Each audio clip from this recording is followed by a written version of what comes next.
మన రక్షకుడును ప్రభు అయినటువంటి యేసుక్రీస్తు నామమున ఈ యొక్క కార్యక్రమాలు చూస్తున్న మీ అందరికీ కూడా నా హృదయపూర్వకమైన వందనాలు తెలియజేస్తూ ఉంటున్నాం. ప్రియులారా, ఈ యొక్క కార్యక్రమాలు మీకు ఆశీర్వాదకరంగా ఉన్నాయని మేము నమ్ముతూ ఉంటున్నాం. మీలో చాలామంది చేస్తున్న ఫోన్స్ని బట్టి, అలాగే యూట్యూబ్లో కూడా మీరు చాలామంది కార్యక్రమాలు చూస్తున్న విధానాన్ని బట్టి ప్రభుని ఎంతగానో స్తుతిస్తూ ఉంటున్నాం. మీ యొక్క అభిప్రాయాలు, మీ సూచనలు ఈ యొక్క కార్యక్రమాల గురించి మీరు మాకు తెలియచేయండి. అనేక మందికి సువార్త అందించాలి. వ్యక్తిగతంగా మేము సువార్త అందించలేకపోయినప్పుడు కూడా ఈ టీవీ మాధ్యమం ద్వారా అనేక మందికి సువార్త అందించాలని ఒక ఆలోచనతో ప్రారంభించినటువంటి ఈ కార్యక్రమాలు ప్రభు చిత్తమైతే మరి నిరంతరం కూడా కొనసాగడానికి మీరు ప్రార్థన చేయండి. మీకోసం కూడా మేము ప్రార్థించగలుగుతాం. మీ ప్రార్థన అవసరతలు ఏమైనా ఉన్నట్లయితే స్క్రీన్ మీద మా ఫోన్ నెంబర్ కనిపిస్తుంది. ఆ నెంబర్కి మీరు ఫోన్ చేస్తే మీకోసం మేము ప్రార్థించగలుగుతాం. ప్రార్థన చేసి కార్యక్రమాన్ని ప్రారంభించుకుందాం. జీవం కలిగిన మా పరలోక తండ్రి, నమ్మదగిన దేవా, పరిశుద్ధుడా, నీ పరిశుద్ధ నామన స్తోత్రాలు. నీ కృప చేత, ప్రేమ చేత మరోసారి నీ బిడ్డలతో కలిసి సహవాసం చేయడానికి, నీ వాక్యాన్ని ధ్యానం చేయడానికి మీరు మాకు ఇచ్చిన గొప్ప కృపకై నీకు వందనాలు. ఈ సమయంలో మీరే మాతో మాట్లాడండి. నీ బిడ్డలకు కావలసిన వర్తమానం మీరు దయచేయండి. నీ వాక్యం అనే జీవాహారాన్ని మా అందరికీ కూడా పంచిపెట్టమని నజరేయుడనే యేసునామమున అడిగి స్తుతించి ప్రార్థిస్తున్నాం మా తండ్రి, ఆమేన్. ప్రభునందు ప్రియులారా, దేవుని వాక్యముల నుంచి కొన్ని విషయాలు మనం జ్ఞాపకం చేసుకుందాం. గొర్రెపిల్ల వివాహ మహోత్సవము అనే అంశంలో వరుడు ప్రభు అయినటువంటి యేసుక్రీస్తువుల వారు, వధువు దేవుడు తన స్వరక్తం ఇచ్చి సంపాదించిన సంఘం. క్రీస్తు శిలువ బలియాగం ద్వారా దేవుడు మనల్ని ప్రదానం చేసుకున్నాడు. ప్రభు రాకడెప్పుడో మనకు తెలియదు కనుక సంఘము దేవుని రాకడ కొరకు సిద్ధపడాలి. ఏ విధంగా సిద్ధపడాలి అనే అంశంలో మనం చాలా విషయాలు మనం ధ్యానం చేస్తూ యోబు గ్రంథం 22 అధ్యాయం 23వ వచనములో, నీ గుడారములలో నుండి దుర్మార్గమును దూరముగా తొలగించిన యెడల నీవు అభివృద్ధి పొందేదవని వాక్యం చెప్తుంది. మన గుడారాల్లో నుండి దుర్మార్గాన్ని దూరంగా తొలగించాలి. మానవునికి 4 గుడారాలు ఉన్నాయని మనం నేర్చుకుంటూ వచ్చాము. మొదటి గుడారం మన శరీరము. మన శరీరములో ఉండే దుర్మార్గాన్ని, కోపాన్ని, ఆవేశాన్ని, దురాలోచనలను, శరీర కార్యాలు అవన్నీ కూడా మనం తొలగించుకోవాలి. దేవుడు ఈ యొక్క శరీరాన్ని వదిలిపెట్టిన తర్వాత మహిమ శరీరాన్ని దేవుడు మనకి ఇవ్వబోతున్నాడు. రెండవ గుడారం మనం నివాసం చేసే ఇల్లు. మన ఇంటిలో అక్రమంగా సంపాదించి, అన్యాయంగా సంపాదించింది, మోసం చేసి, మరి లంచాలు తీసుకుని, వడ్డీ వ్యాపారాలు చేసి సంపాదించింది మన ఇంటిలో ఉండకూడదు. ప్రియులారా, మన ఇంటిలో దేవుని మందస్సము ఉండాలి.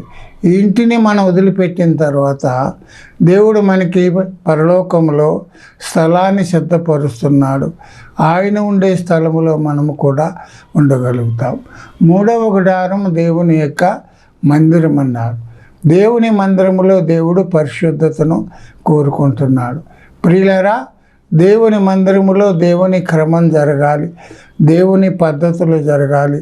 మానవ పద్ధతుల ప్రకారంగా ఈనాడు దేవుని మందిరాలు కార్యక్రమాలు జరుగుతున్నాయి. పరిశుద్ధత లేకుండా ఈనాడు ఎన్నో మందిరాలు కొనసాగుతున్న పరిస్థితిని మనం చూస్తున్నాం. ప్రియులారా, దేవుని మందిరములు మనం ఎలాగ ఉండాలి అని బైబిల్ చెప్తుందంటే, దేవుని మందిరములో మనం పచ్చని ఒలీవ చెట్ల వలె ఉండాలి. పచ్చని చెట్ల వలె ఉండాలి. పచ్చని చెట్లు ఫలాలను ఇస్తుంది. పచ్చని చెట్టు నీడనిస్తుంది. పచ్చని చెట్టు అనేక మందికి ఆశీర్వాదకరంగా ఉంటుంది. కనుక మన గుడారాల్లో ఉండే దుర్మార్గాన్ని తొలగించుకోవాలి. 4వ గుడారం దేవుని యొక్క సంఘం అన్నాం. దేవుడు తన స్వరక్తమిచ్చి సంపాదించిన సంఘం. ప్రియులారా, సంఘాన్ని దేవుడు తీసుకొని పోబోతున్నాడు 2వ రాకడలో. మొదటి రాకడలో సంఘము కొరకు ఆయన తన ప్రాణం ఇచ్చాడు, రక్తం ఇచ్చాడు. దేవుడు తన స్వరక్తం ఇచ్చి సంపాదించిన సంఘం 2వ రాకడలో సంఘాన్ని తీసుకొని వెళ్ళిపోతున్నాడు. గనుక సంఘము సిద్ధపడాలి. ఏ విధంగా సిద్ధపడాలి అనే అంశంలో ప్రియులరా, సంఘములో ఏకాత్మ ఉండాలి, ఏక మనస్సు ఉండాలి. ప్రియులర, సంఘములో మనమందరము కూడా ఒక్కొక్క అవయవముగా ఉన్నాం కనుక దేవుడు మనకు అప్పగించినటువంటి పనిలో మనం నమ్మకంగా ఉండాలి. దేవుడు మనకిచ్చిన తలాంతులు కానీ వరాలు కానీ సంఘ క్షేమాభివృద్ధి కోసం మనం ఉపయోగించాలి కానీ స్వార్థం కోసం కానీ మరి స్వలాభం కోసం కానీ వాటిని ఉపయోగించుకోకూడదు. ప్రియులరా, దేవుని మన సంఘములు ఎవరున్నారంటే బుద్ధి గల కన్యకలు లాంటి వారు, బుద్ధి లేని కన్యకలు లాంటి వారు కూడా ఉన్నారు. ఇద్దరు కూడా కలిసిపోయారు. ఇద్దరు కూడా ప్రియులరా, మరి 5గురు బుద్ధిగల కన్యకలు తగిన సిద్ధపాటు కలిగి పెండ్లి కుమారునితో పాటు పెండ్లి విందులోకి వెళ్ళారు. నీవు నేను ఆ బుద్ధిగల కన్యకల గుంపులో ఉండాలి. సంఘంలో ఇంకెవరున్నారంటే గోధుమలు ఉన్నాయి, గురుగులు ఉన్నాయి. గోధుమలు 30దంతలుగా 60దంతలుగా 100ంతలుగా ఫలించాయి. గురుగులు కాల్చబడి కోయబడి కాల్చబడి అగ్నితో కాల్చబడినట్లుగా మనం చూస్తూ ఉంటున్నాం. గమనించండి ప్రియులారా, సంఘములో ఉండే దుర్మార్గత ఏంటంటే సంఘములో అపోస్తుల బోధ ఉండాలి. ఈనాడు సంఘాలు అపోస్తుల బోధ ఉండడం లేదు, కానీ కపటమైన బోధ ఉంటుంది, అబద్ధమైన బోధ ఉంటుంది, కల్పించి చెప్పిన బోధలు ఈనాడు సంఘాల్లో ఉండి విశ్వాసులైన వారిని గలిబిలి చేస్తూ ఏది నమ్మాలో ఏది నమ్మకూడదో, ఏది సత్యమైనదో ఏది అసత్యమైనదో తెలుసుకోలేని పరిస్థితుల్లో ఈనాడు విశ్వాసులు ఉన్నారు. కనుక సంఘం ప్రార్థించే సంఘముగా ఉండాలి. అపోస్తుల బోధ యందును సహవాసమందును రొట్టె విరుచుట యందును ప్రార్థించుట యందును ఎడతెగక ఉండాలని సంఘం గురించి బైబిల్ చెప్తూ ఉంటుంది. సంఘములో ప్రియులరా, మరి దాతృత్వం కలిగిన సంఘముగా ఉండాలి. సంఘములోని పేదలను గుర్తించి వారికి తగిన విధంగా ఆది సంఘం ఏ విధంగా అయితే చేసిందో ఆ విధంగా చేసేదిగా ఉండాలి. సంఘము దేవుని యొక్క సేవకుని యొక్క అవసరాలు గుర్తెరిగి ఆ విధంగా తగిన సహకారం అందించేదిగా ఉండాలని వాక్యం ద్వారా మనం నేర్చుకుంటూ వచ్చాం. ప్రియులరా, సంఘములో మనం ఒకరికొకరు ఎలాగ ఉండాలి? సంఘములో విశ్వాసులు ఉంటున్నారు, కానీ సంఘములో సమాధానం ఉండడం లేదు. మనుషులు కూడుకుంటున్నారు, కానీ మనసులు కలవడం లేదు. కనుక సంఘములో బైబిల్ ఏం చెప్తుందంటే ఒకరి పట్ల ఒకరు ఎలాగ ఉండాలి, ఒకరి పట్ల ఒకరు ఎలా వ్యవహరించాలి, ఒకరి పట్ల ఒకరు ఏ విధంగా ప్రవర్తించాలి అనేది బైబిల్లో మనం చూడగలుగుతాం. రోమాపత్రిక 14వ అధ్యాయం 13వ వచనంలో, కాగా మనమే ఇక మీదట ఒకరినొకడు తీర్పు తీర్చకుందుముగాక.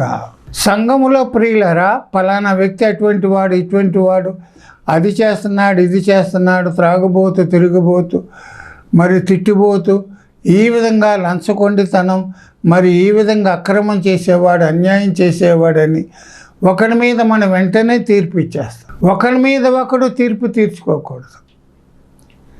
వాస్తవం ఏంటో మనం గమనించాలి.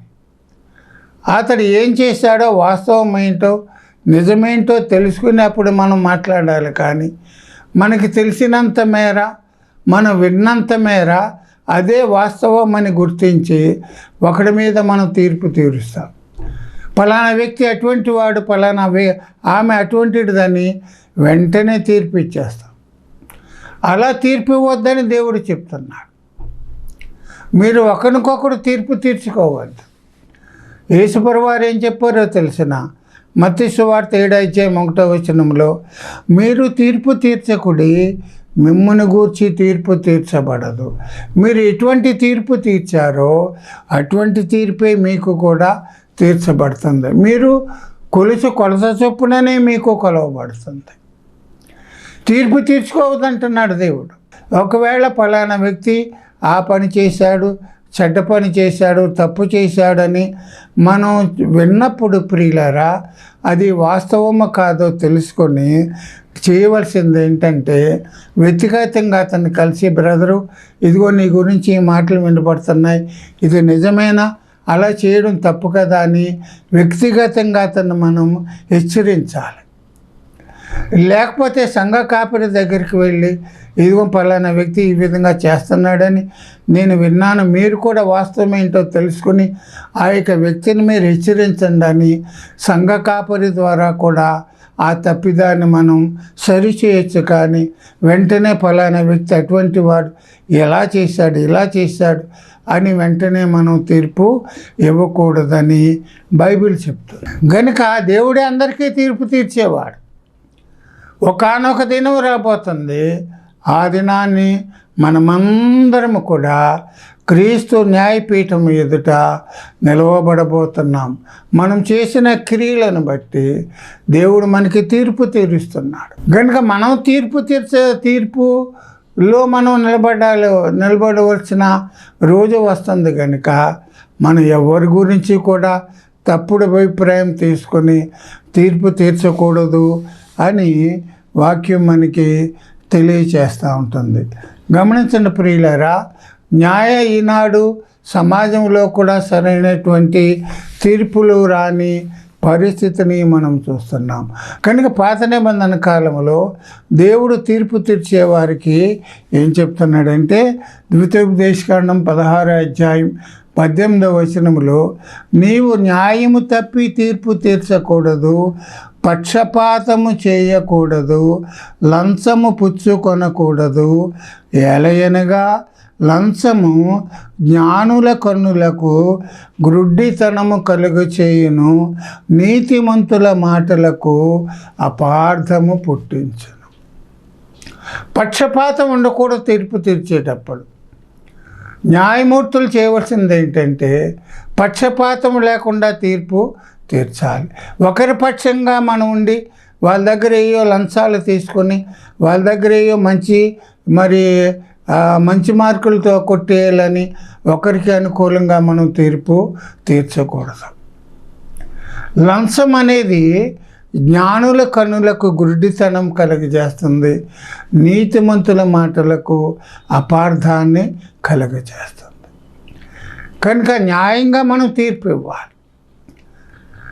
తప్పు చేసిన వాళ్ళెవరు అనేది మనం గమనించి తీర్పు తీరిస్తే దేవుడు హర్షించేవాడని మనం గమనించాలి. కనుక ప్రియులారా, యాకోబు పత్రిక 4:11 పౌలు ఏం చెప్తాడంటే, ఒకనికి విరోధంగా ఒకడు మాట్లాడకుడి, తన సహోదరునికి తీర్పు తీర్చేవాడు ధర్మశాస్త్రమునకు వ్యతిరేకముగా మాట్లాడి ధర్మశాస్త్రమునకు తీర్పు తీర్చుచున్నాడు. ఒకనికి ఒకడు విరోధంగా మాట్లాడకూడదు.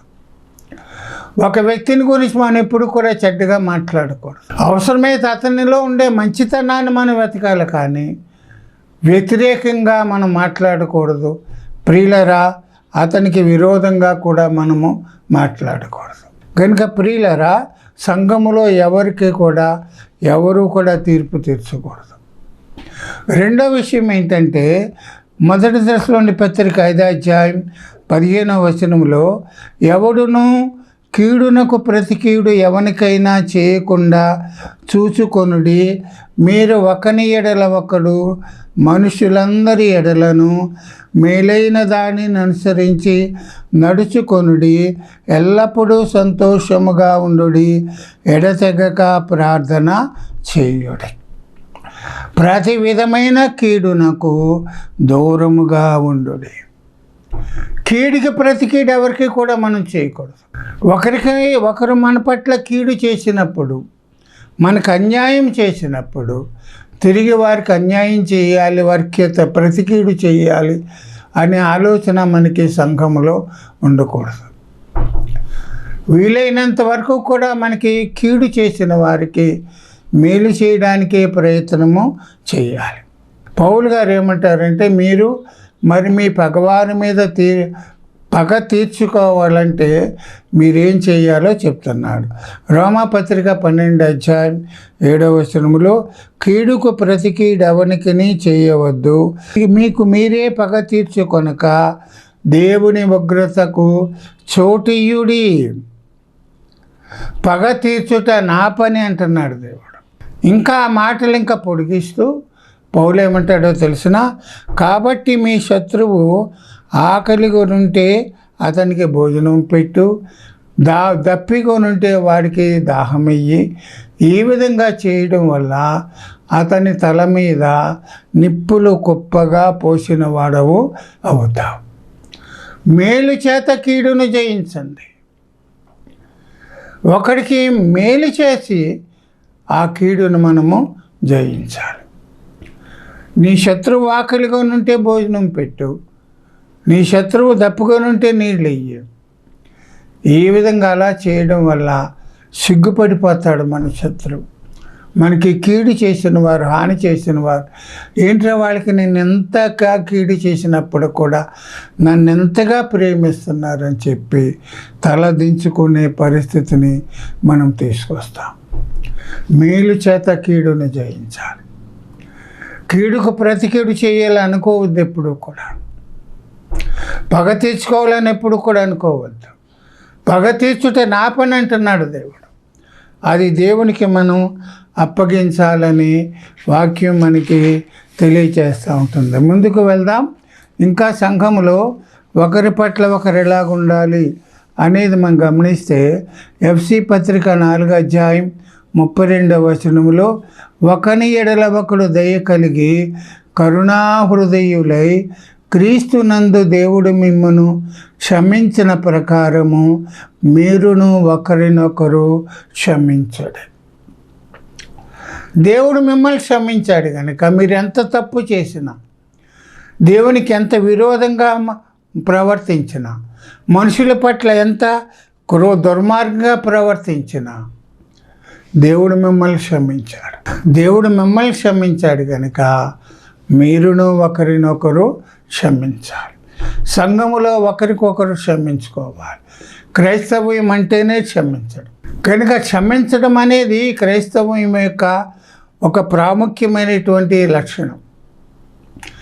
మన శత్రువులను క్షమించాలి, మనకి హాని చేసిన వారిని క్షమించాలి, మనకి గాయం చేసిన వారిని మనం క్షమించాలి. మనం క్షమించబడ్డాము గనక మనము కూడా ఒకరినొకరు క్షమించుకోవాలని వాక్యం చెప్తూ ఉంటుంది.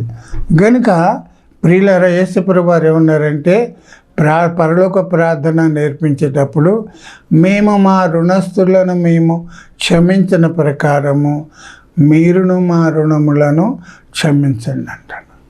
ప్రార్థన చేయాలి. గనుక మీరు క్షమిస్తే క్షమించబడతారు, మీరు క్షమించకపోతే క్షమించబడరు.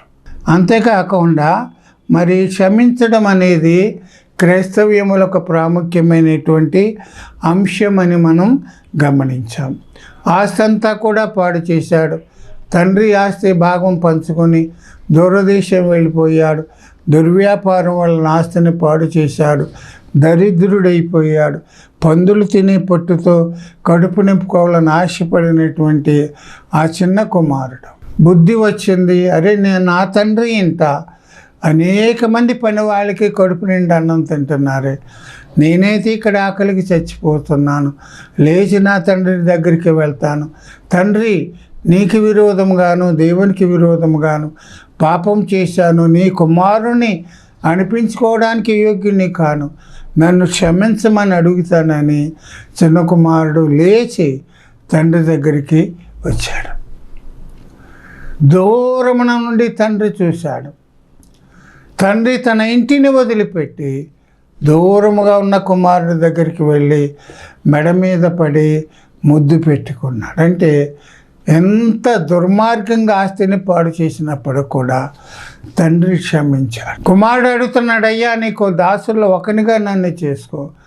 నీ కుమారుని అనిపించుకోవడానికి యోగ్యుడిని కాను, నీకు విరోధంగా నేను పాపం చేశానని కుమారుడు క్షమాపణ అడిగినప్పుడు తండ్రి క్షమించి చెప్పులు తొడిగించి, ఉంగరం తొడిగించి, ప్రశస్త వస్త్రాలు ధరించి, క్రొవ్విన దూడను వధించి గొప్ప విందు చేశాడు.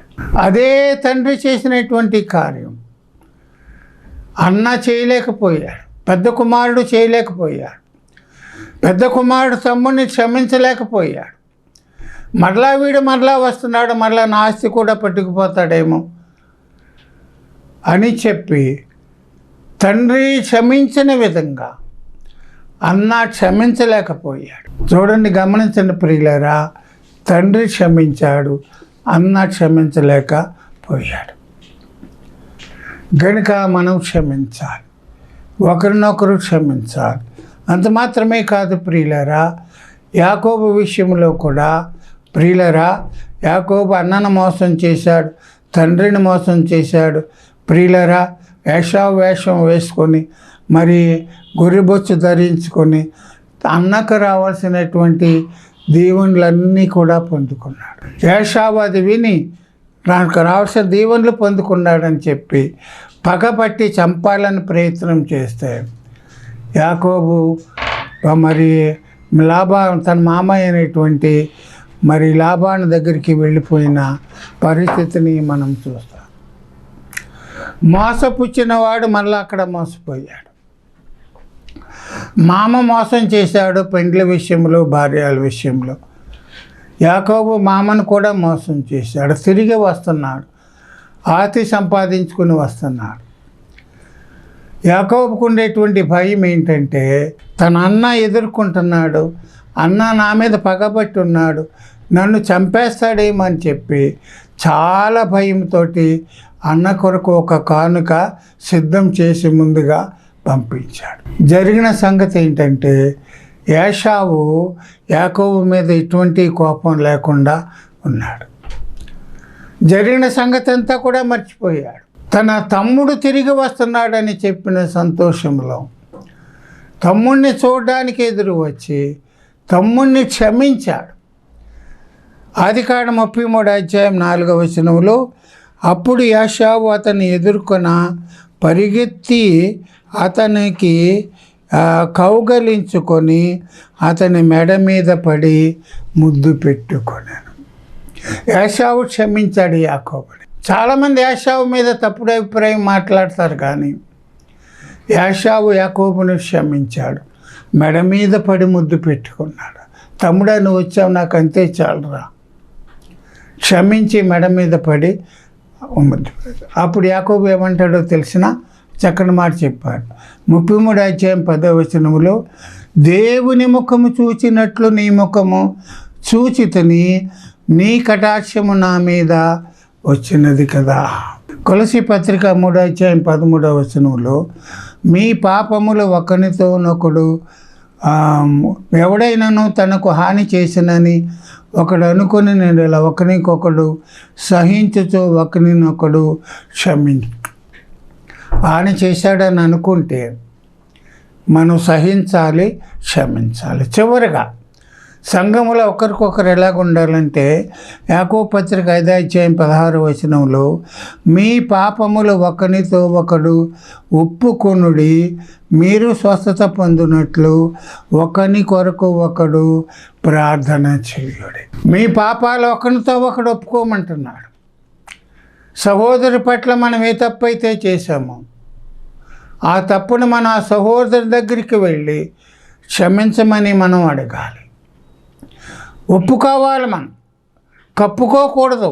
గమనించండి, ఒకరి పాపములు ఒకరితో మనం ఒప్పుకోవాలి. మన పాపములు ఒకరితో మనం ఎవరికి విరోధంగా మనం పాపం చేశామో, తప్పుదం చేశామో, తప్పుగా మాట్లాడామో, కోపంగా మాట్లాడామో వాడి దగ్గరికి వెళ్ళి క్షమించమని అడగాలి.